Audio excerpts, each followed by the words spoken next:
Well, it's that time again, Schultzy. It's the two ordinary cops. What's going on? Well, mate, it's not bad here down in Brisbane, but mate, I'll tell you what, I've just trying to keep my head above water with all these messages and comments and bloody all the views we're getting on Instagram from your bloody post hurdle thing. It's all good. That's what we want. I hear there's a bit of spam going on. I find the spam funny. That's always good. Yeah. Oh, yeah, mate. Yeah, there is a bit of scam going on. So apparently, one of them was they're sending all from different accounts, different emails and all this sort of thing. Oh, apparently, we've breached not oh, Copyright. yeah, copyright. Anyway, I did actually reply to one of them. I said, "Okay, tell me what I breached," and it goes, it can't receive the email." I'm going, Yeah, "Yeah, no, a bit of okay, fun. yeah, Bit of fuckers." fun. I do every now and then when I'm bored. I do like to play with scammers. They're just good fun.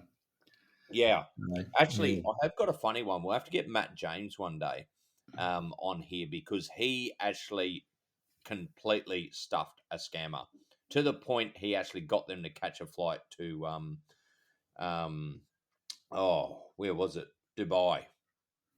Nice. Because he wanted to give them the cash in hand. Good stuff. Mm. Yeah, so that is it. Very funny, that one. Yeah, that's the But go.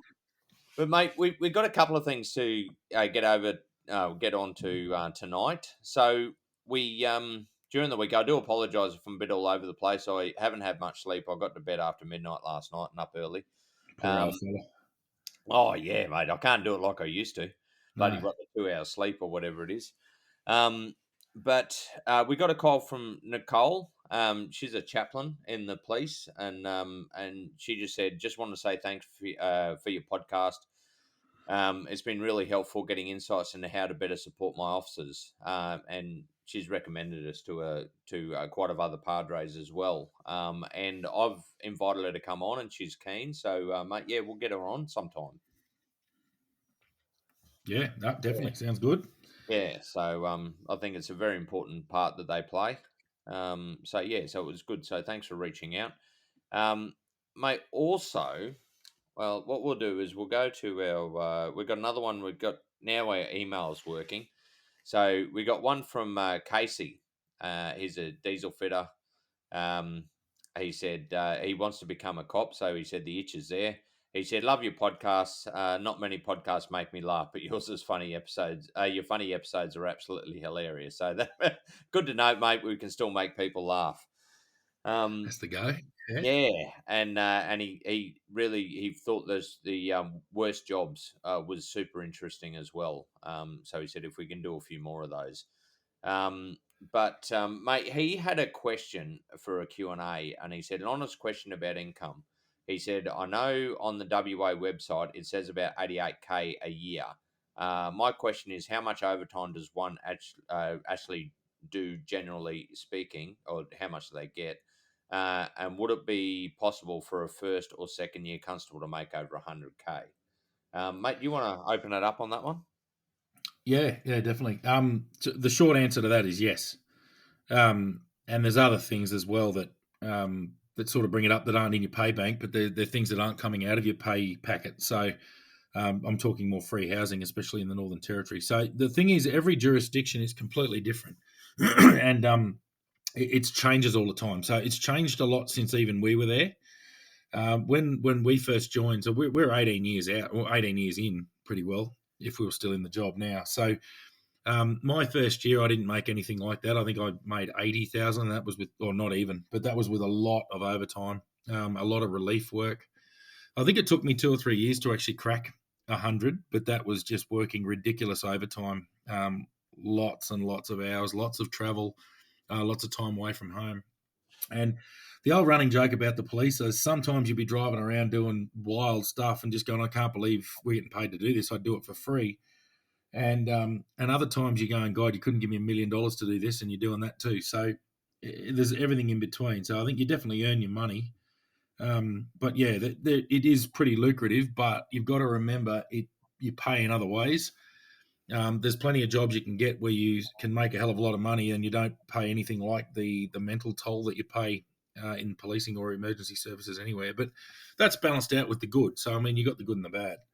Yeah. Um, Certainly, the territory is good. The housing allowance is excellent. Housing departmental housing is provided everywhere. So if you choose, you can just be housed by the department.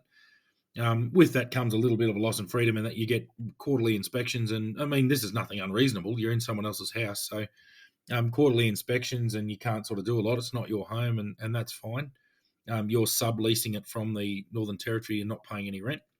But that was really good. That allowed us to live in all kinds of different places. The standard of housing I thought was excellent. People used to whinge about it sometimes, but I thought the housing standard was excellent. And it's no real secret, but towards the end, I was an acting senior sergeant. No, this is the end. Sorry, right at the very end of my career before I went on long service.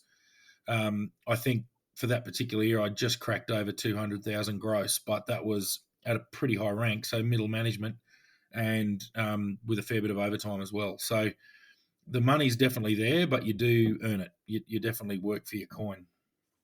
Yeah.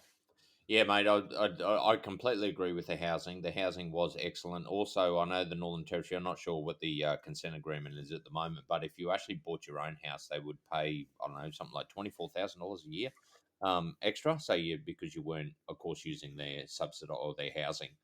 Yeah, Um, your housing allowance if you provided your own housing. Yeah, yeah, yep, yeah. So, and that was obviously a bonus. I was married with a cop, and so in fact, we were actually getting $48,000 a year, because it doesn't cross out when one or the other partner has it's also a police officer. So, yeah, which can be very beneficial if you go down that path. Mate, I can't remember when I cracked 100. I usually worked on, I think when I first started, I was on getting about $20,000 a year overtime, but it depends on each jurisdiction.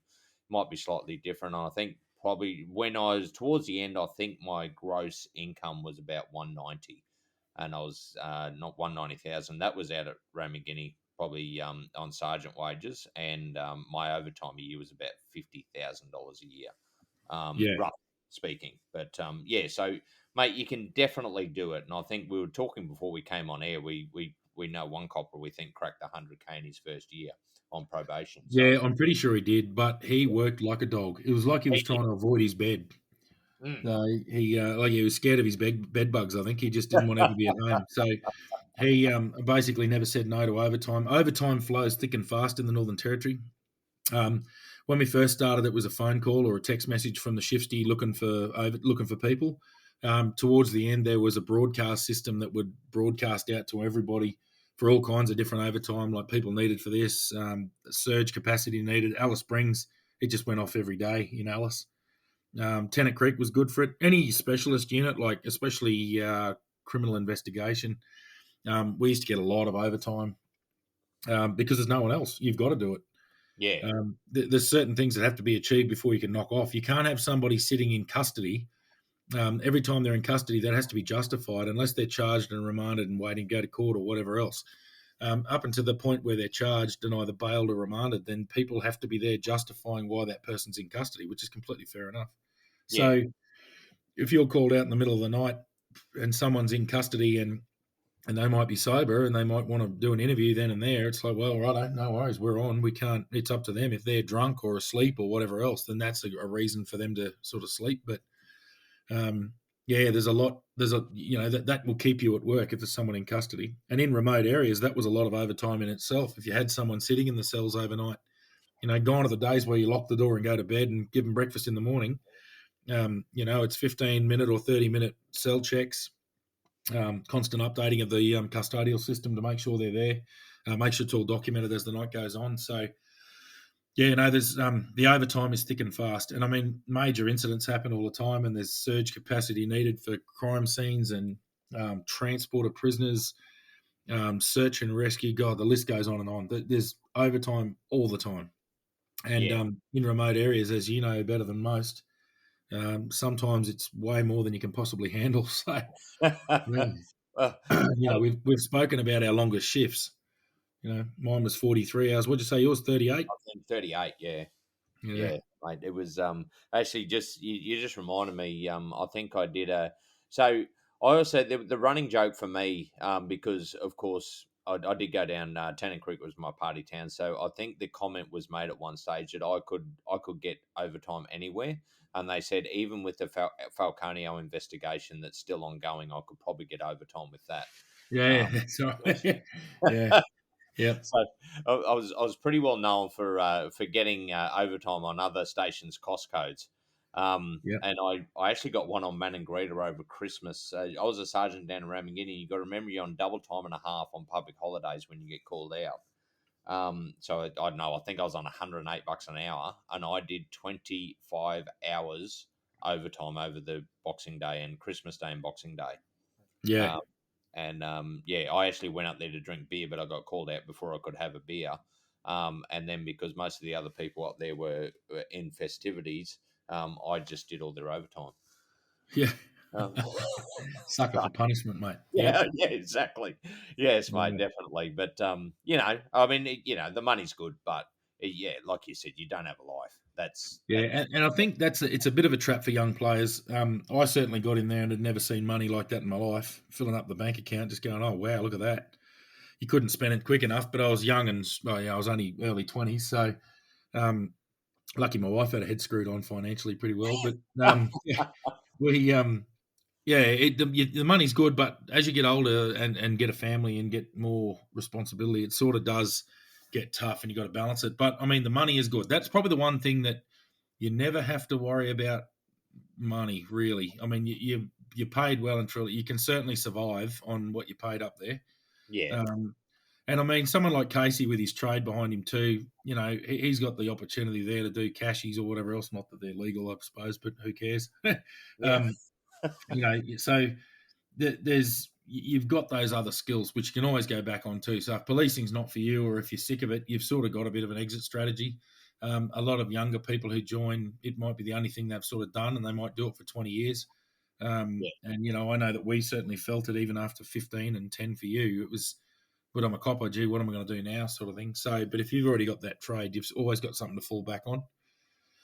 And So, And and also, mate, you'll probably get a lot of calls from other coppers sitting there going, "Mate, I've got this problem with my bloody diesel.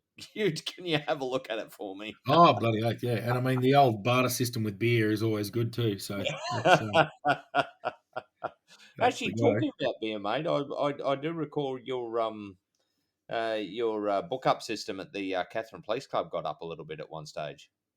Yeah, it did. I think, yeah, that was the old. Geez, that was a long time ago. Now there's no way you could do it now. But yeah, the old system used to be you could go in there and book it up. And I think at one point, just through sheer never having cash on me and sort of, oh yeah, we'll go for a quick beer. I don't think I paid my bill for about 6 months, and it was over $800. They put me on a payment plan for the bar out the back of the club. So Hold anyway, on, mate. You've got to tell the rest of that story. well, there was what was it? I ended up getting cut off, I think, and then I Yeah. ended up you're out bush, so I booked them up on your account as well. Yeah. Yeah, and then yeah, and then I got an email. Mine was up to about $500 or something, and I'm going, I haven't even been in town to drink. yeah. It was all right. I never drank a milliliter of beer out of that place that I didn't pay for. No, no, and Eventually, yeah, you probably end up paying more than what you drank. I would probably say. did. And considering, I think I got actually I got a couple of nice mugs from the Bill Connon Club because I remained a member even when I wasn't stationed in Catherine. So Yeah, because it's a very important place.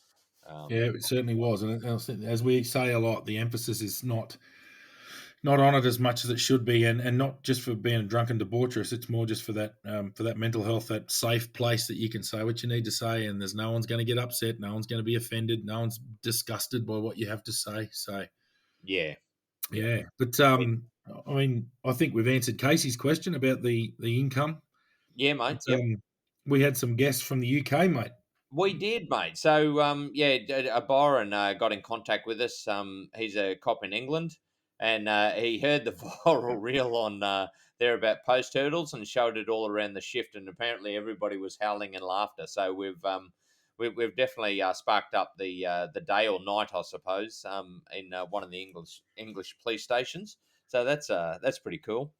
Yeah, And he was going on. He said, "I wonder whether you consider talking about the international job recruitment within Australia and what your thoughts are about it. Have we had any experience with international officers coming to Oz, and if there's a general opinion of this within Australia?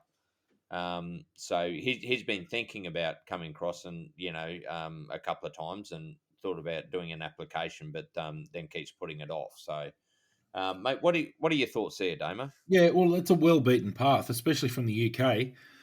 I know that WA and South Australia had pretty strong recruitment drives a fair while ago, trying to get British police, so basically Commonwealth people from the Commonwealth were opened up so that they could come across. There were a lot that came from the UK, and obviously plenty of New Zealanders have come across as well. We've spoken about the Kiwi coppers and how it pains us, but they're excellent. They're really, really good cops. Well, I'd say the same thing about the POMs, the English cops that I've worked with. There's been a good handful of English police. And when I say English, not just Englishmen, they were former English police. Yeah, So they'd served, I think one had served up North Yorkshire or something similar, and one of my good mates, he'd served in the Met in London. And what I love about British police is they've got an excellent sense of humour. They've got a brilliant calming effect. Very similar to the New Zealanders, they really know how to talk. They know how to de-escalate. My favourite thing about the English, especially, or anyone from the UK, really, is they're always love and darling and all this sort of thing. So a good mate of mine, he's a big Yorkshireman, and he was like, "It's all right, love. There's no trouble here, love. It's okay. All right, you keep yourself nice and calm now for me, love." And I do apologise for that accent, but it was no, just, I'm not sure whether that was Scottish or English, mate. oh well, they're halfway to Scotland, so it's Yeah. nearly there. Yeah, they'll kick off when they hear that. But yeah, the British, you guys sort of invented modern Western policing. It was Sir Robert Peel in London who invented the way that policing is done, basically in most Western countries. So, yeah, and I think on the whole, it's done pretty well. Politics and all the rest of it has nothing to do with it. It's just the way that police have, through history, sort of interacted with the community, and especially the old bobbies walking the beat in London. That was exactly how it was. They were some of the most trusted people getting around. I think it's slipped a lot since, but society's changed and all the rest of it. But my experience of international police, and especially British and Kiwi and New Zealand police, has been on the whole overwhelmingly positive. I can't say I've had any negative interactions because of anything like that. I mean, the other thing is everyone's different. It takes all different sorts of people, but on the whole, they've all been really good. Yeah, mate. Yeah, I like actually thinking back. I can't think of anybody that's ever complained about anybody coming from the other jurisdictions or other countries. Sorry. Um, they're always really positive. I do have a bit of a funny one though. This was at the time of the intervention. They had I think it was we had a cop or it was from WA came across, and he'd been in the English police, and anyway, we ended up in a pursuit going through Kalkaringi. And I think George was driving at the time. This guy sitting in the passenger seat. Oh, no, sorry. He was driving. And George was in the passenger seat. I was in the back seat. Anyway, he goes, "What's your collision policy?" We go, Oh yeah, "Mate, we don't have nice. one." Our collision policy is, for Christ's sake, don't. Yeah, yeah, yeah. Oh, that's great. What is it? Yeah, tactical contact. I think they call it in the UK. You see yes, tactical contact. Subjects on the ground, taken into custody. I love it. Yeah, it's like, imagine that. Bloody hell, every police car would be dented to the shithouse in the Northern Oh, Territory. wouldn't it? Yeah, yeah. No, Mate, it's yeah, there's certainly a lot of positives around the international. The number one thing, and this came from just even other jurisdictions within Australia coming up there, was I think they made it pretty early on a cartonable offence at the college when you were doing your transition course. So early it was the transitional entry or the accelerated recruitment program it later got known as. If you ever said, well, back in Queensland or back in New South Wales or back in New Zealand, we did this. If you ever said that, it was a carton. You had to buy a carton for the group, yep. because you can say that till the cows come home. The fact of the matter is you're no longer there. You're in the new jurisdiction. Certainly bring your skills with you. And don't get me wrong, I also don't mind hearing about other places and how they do business. But when it's just constant, well, back here we did that. Well, back here it was like, oh, come on, man. Just Yeah, you're not there now. You're here. Like you don't know everything about here. There's different systems, different laws. The locals are a bit different. The NT's a fairly unique sort of place. So yeah, that was one. But I mean, I never saw that. I've had lots to do with ARPs, and the overriding thing that I'd like to say about all these people from all over the place is, mate, when it's 2 a.m. and you're in the suit of blue and jobs are flying in thick and fast and you're screaming around and the weight of the world's on your shoulders, you're just the same team. It doesn't matter where you're from. Everyone's from different places, different skin color, different gender, different everything else. No one cares. You're all on the same team. You're just getting the job done. yeah, yeah, mate. That's exactly right. Yeah, yeah, I mean, I'm just trying to think back. I probably didn't know quite as many people. I think from the other, definitely Kiwi. I mean, at one stage it was Kiwi Radio in Alice Springs. Um, but Oh, A firm. a Oh, firm, yeah. ding, ding. Yeah, Sure, Bruce. absolutely. Yeah, yeah, it And was indeed. but I don't I didn't run into many from England apart from that one that was early on. That was during the intervention. But yeah, and I think, and you're right, Damo. They do have an ability to calm the situation. They are very calming, and I think it probably comes. They use their conversation a lot, to try and get people and listen to them and all that sort of thing.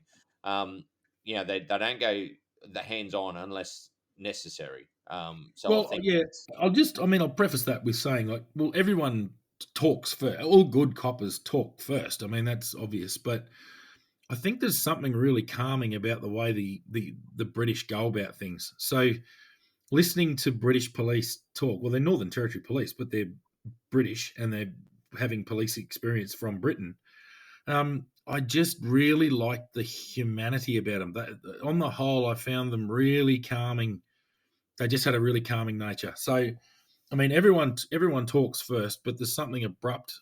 Uh, the old Aussie accent's a bit abrupt, and it is what it is. But yeah, when you get that English accent, there's something relaxing about it. They're fairly, yeah. I don't know how to explain it. They've just got a good nature about how they go about business. And don't get me wrong, when it's time to kick on and there's no option, then that's fine. You have to do that too. But generally speaking, I found them quite good.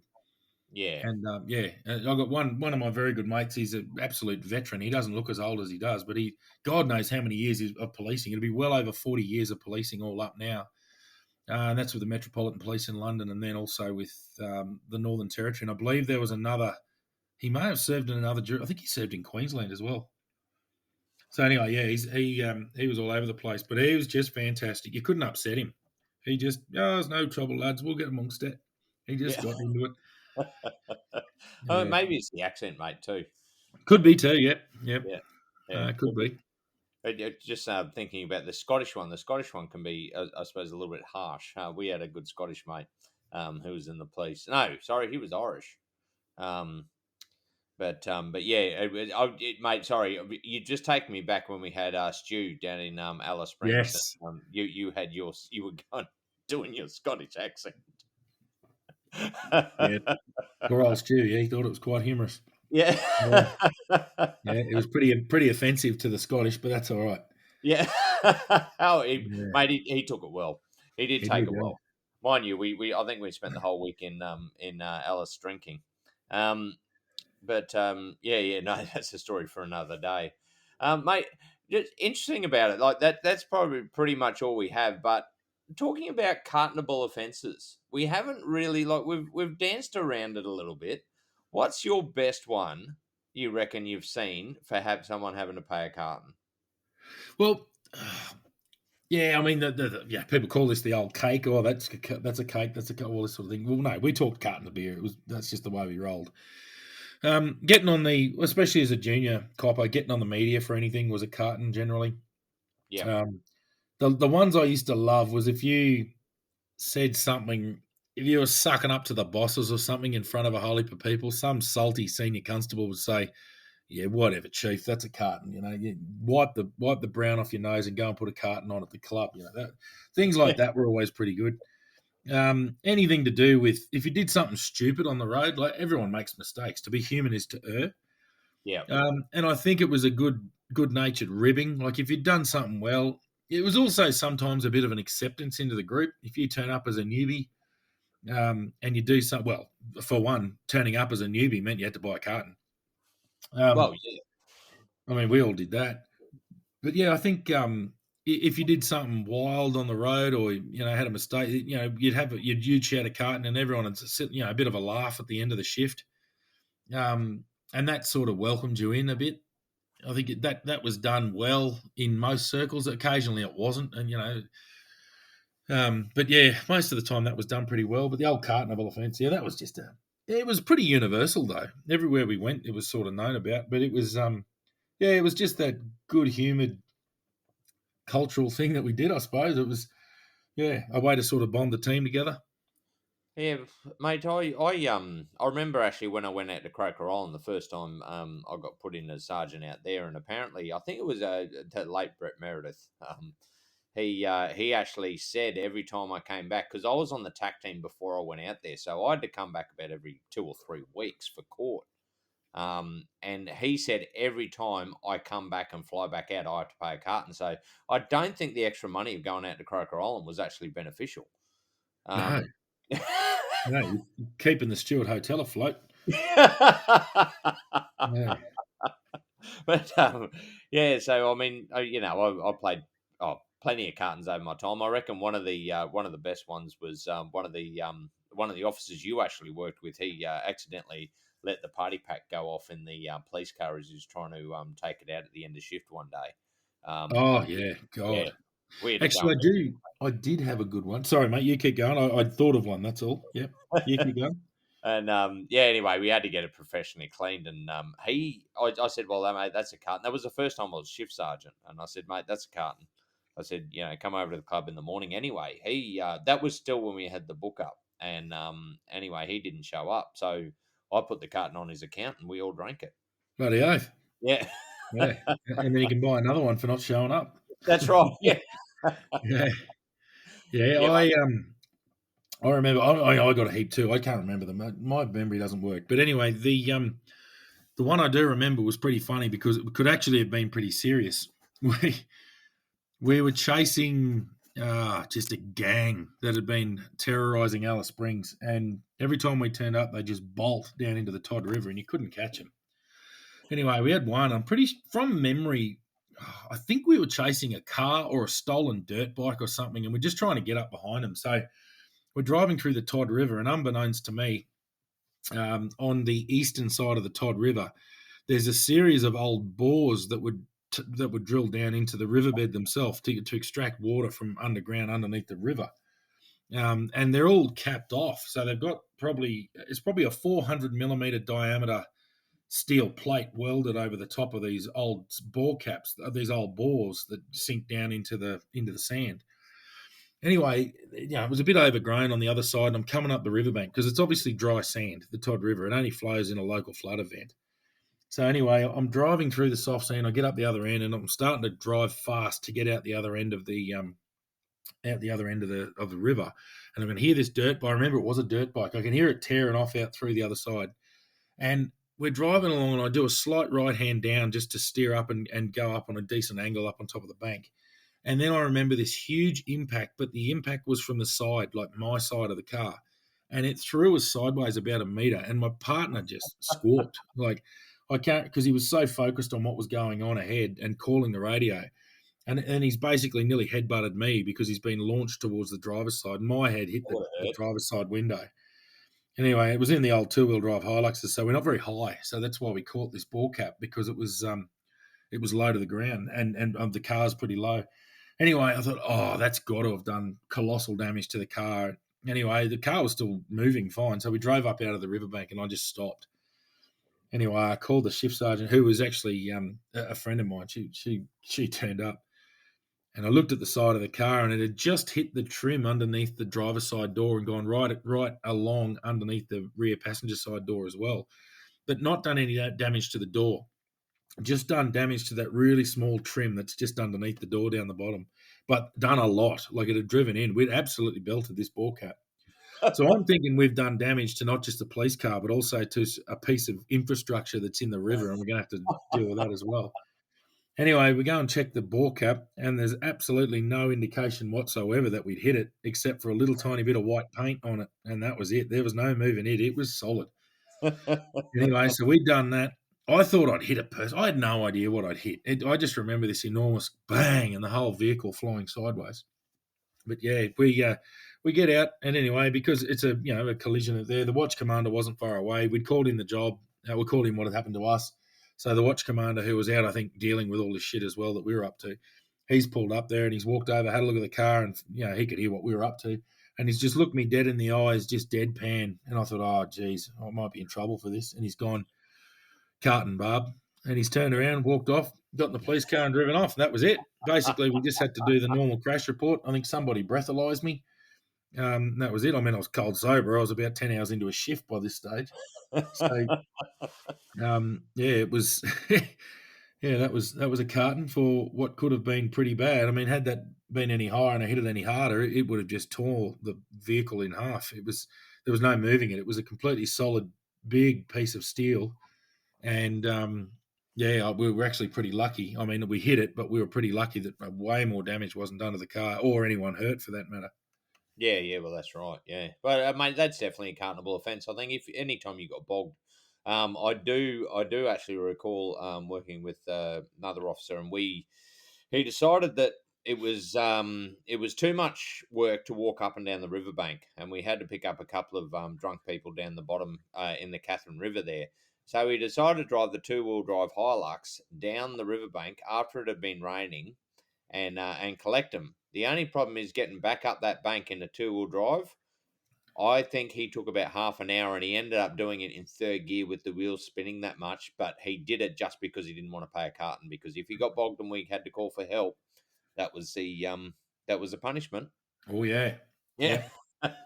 Oh, So yeah, I do recall that one fondly. And look, I'm just going to put in another story here, which I think is fairly funny. When I was doing the D's course, I was the fines master during the D's course, and anyway, mate, I'd get people a $2 fine for just blinking or looking in my direction. I was definitely harsh. Put it that well, you got way. to build up the kitty. Well, exactly, yeah, because it's for the end of course drinks.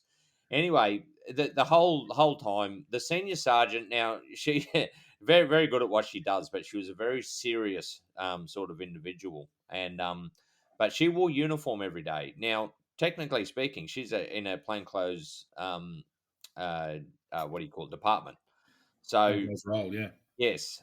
So anyway, so towards the like, I was pretty light on her, and I gave her about, I don't know, like $30 worth of fines, and anyway, over the time that anything I could think, she was a pretty serious individual, so I didn't want to, I mean, I'm pretty out there, but wasn't too bad. And no, actually, she didn't have 30. She had, I don't know, something like $18 or something. It was stuff all. Anyway, towards the end, the sergeant actually came up to me. So it was on the last day, and everybody had to come in and pay out their fines. I had a pretty good tally, mate. I think we ended up with about $2,500 out of the Bloody 5 hell. weeks. So anyway, and he came up to me and he said, "Well, he said technically, that's been 25 days. She's worn uniform. That should be a fine for every time she's worn uniform, where she should be in actually plain clothes." And I've gone, huh. Anyway, she rocked up. She comes up to me in front of the class, and she hands me a $50 note. She goes, "I'll to pay whatever fines I've got." I said, "Yep, that'll do." And I put it in my top pocket. She looked at me and I said, "Well," I said, you're actually in uniform. You should be wearing plain clothes. That's a $2 for every single day you've worn that uniform and shouldn't be." I said, "You Perfect. had rocked up $18, but I'm going to let that slide, and we'll Yeah. just take the $50." Anyway, she wasn't going to come to the after party, but she did after contributing $50 to our total. So, Yeah, bloody oath. That's good motivation. That's the way. Yeah. What was I going to say before? Oh, you were talking about bogged underneath the bridge. Yeah. Well, I've got a little bit of a controversial one, but we had a very similar story. In order to avoid a fine or avoid a carton, sorry, um, similar sort of thing. So a lot of the duties, as we've mentioned many times early on, were that proactive patrolling to remove alcohol, so as to limit antisocial behaviour as the night moves on. Yeah. And anyway, there's one particular day we're just doing the patrol down as you do underneath the high level bridge at Catherine on the town side. And anyway, we came across a group there, and they're drinking a carton. They only had about 6 beers left. They'd basically finished it. And there's about 4 or 5 of them. And anyway, we turn up, we tip out their grog, and what you do there is you seize the alcohol and you destroy it, and that's how it's done. And then you just move them on. It wasn't an offence to be drinking, it wasn't an offence, but the penalty was you just lose your alcohol, and that's it. It's seized and destroyed. So anyway, we seized the grog, and then we got bogged. Anyway, my partner got out because I was pretty junior, and he goes, "Righto, you fellas." He said, "You give us a push and get us out of this bog hole, we'll give you back a can." It's like, righto. So they came over and they pushed us out of the hole.